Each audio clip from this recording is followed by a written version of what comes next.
Right, in chapter 3, we've talked already a lot about lines. We've talked about slopes, we've talked about rate of change, we've talked about x and y intercepts. We've even graphed lines a couple different ways, finding the x and y intercept and using them to connect the dots to graph. And we've even talked about how to find a whole bunch of different ordered pairs, at least two, but maybe three ordered pairs or points that are on the line.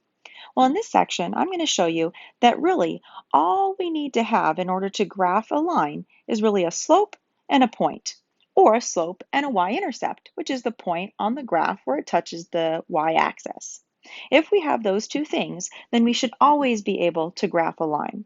Let me show you. Looking at example number 1, it asks us to draw a line that has a slope of 1/3 and a y-intercept of 0, 2. As long as we have a point, we can start with that point and then use our slope or our rise over run to find other points on that line. Here we go.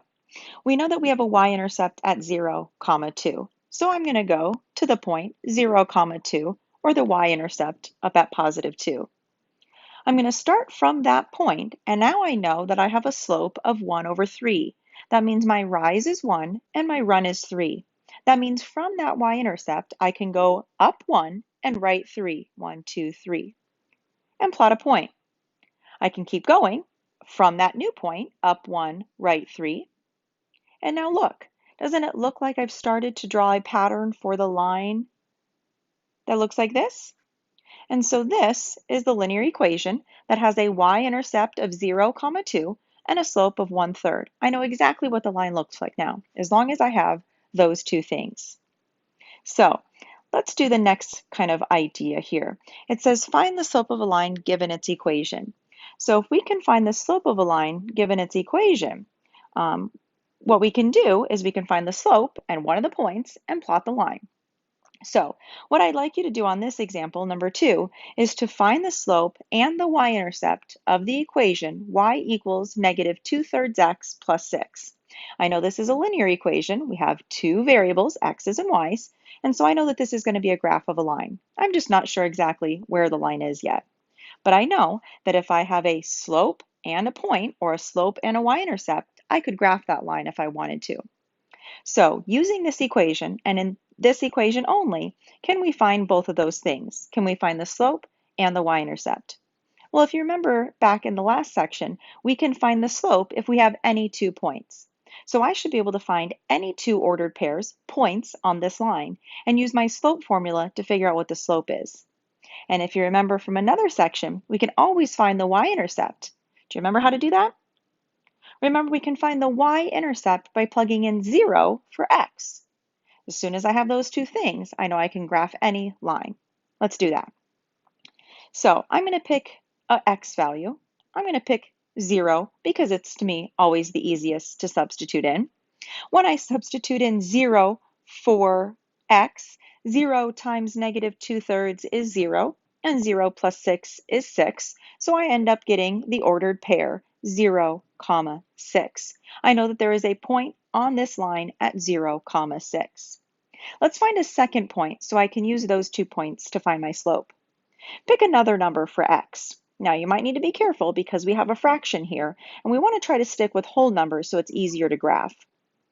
I'm going to go ahead and pick a number that's divisible by 3. So I'm going to pick 3. When I substitute in 3 to my equation, it looks something like this.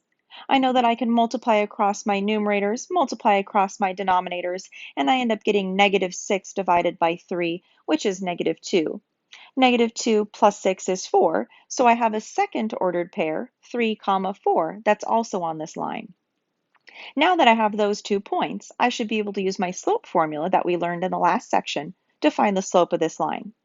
Remember, y2 minus y1 over x2 minus x1.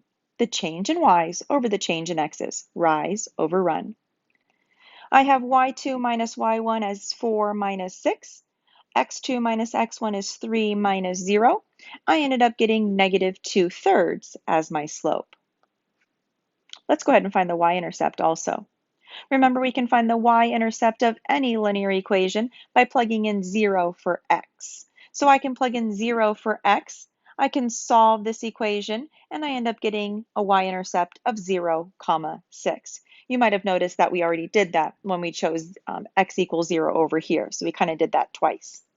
So now that we have a point, a y-intercept, and a slope, we should be able to graph this line. Now, before we move on, I'd like you to look at the slope, I'd like you to look at the y-intercept, and I'd like you to look at the equation that they gave us and see if you notice any similarities. Yeah, isn't the slope the same as this number right here? And isn't the y-intercept the same as the number in the back?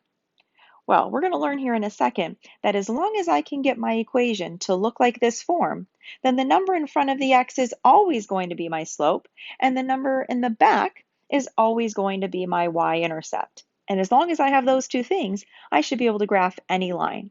So eventually, we shouldn't have to do all of this work to figure out those two things. We should be able to just look at the equation and pick out the y-intercept and the slope right away.